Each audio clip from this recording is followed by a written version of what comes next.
ආපහු ජීවිතේ පටන් ගමු. ඉංග්‍රීසි වලින් කියමු. ස්ටාර්ට් කියන වචනය භාවිතා කරනවද? begin කියන වචනය භාවිතා කරනවද? මේ පටන් ගමු කියන අර්ථය වෙනුවෙන්. ඔන්න ඕක ගැන අද මේ වීඩියෝ එකෙන් අපි කතා කරන්නයි යන්නේ.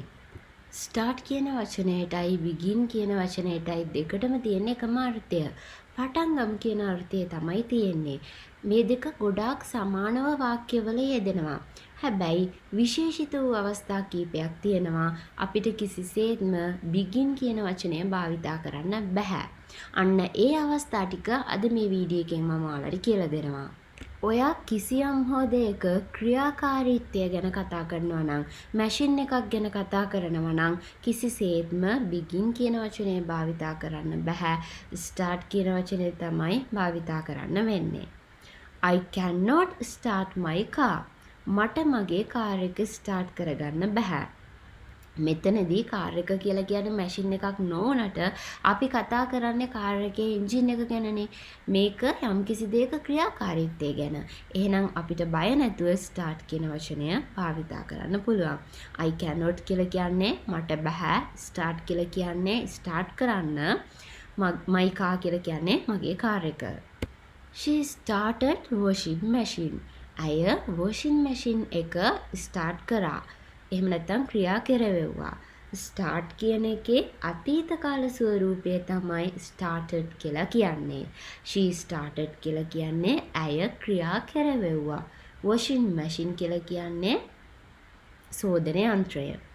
ඊළඟට can you start and show us how it works? ඔයාට පුළුවන්ද ස්ටාර්ට් කරලා අපිට පෙන්වන්න ඒක වැඩ කරන්නේ කොහොමද කියලා. can you කියලා කියන්නේ ඔයාට පුළුවන්ද. start and show ස්ටාර්ට් කරලා පෙන්වන්න. us අපිට. how කොහොමද. it works ඒක වැඩ කරන්නේ. ඊට පස්සේ ඔයා අලුත් බිස්නස් එකක් පටන් ගන්න යනවා නම් එහෙම නැත්නම් අලුතේ යම්කිසි දෙයක් ආරම්භ කරන්න යනවා නම් ඔයාට එතනදී භාවිතා කරන්න සිද්ධ වෙන්නේ start කියන වචනය.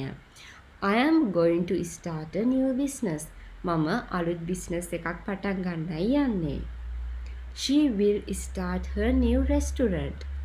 ඇය ඇගේ අලුත් රෙස්ටුරන්ට් එක පටන් ගනීවි.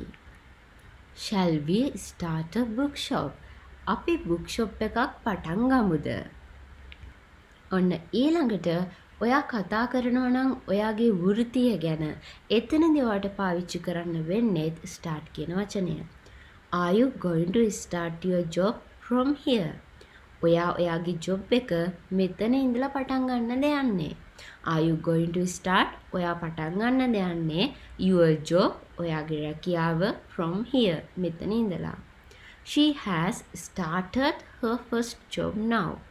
ඇය ඇගේ පළවෙනි රැකියාව දැන් ආරම්භ කරලා තියෙනවා.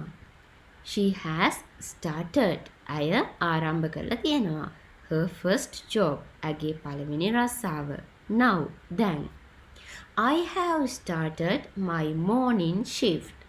මම මගේ morning shift එක පටන් අරගෙන තියෙනවා. මෙන්න මේ විදිහට ස්ටාර්ට් කියන වචනය පාවිච්චි කරන විශේෂ අවස්ථා තුනක් තමයි මේ තියෙන්නේ.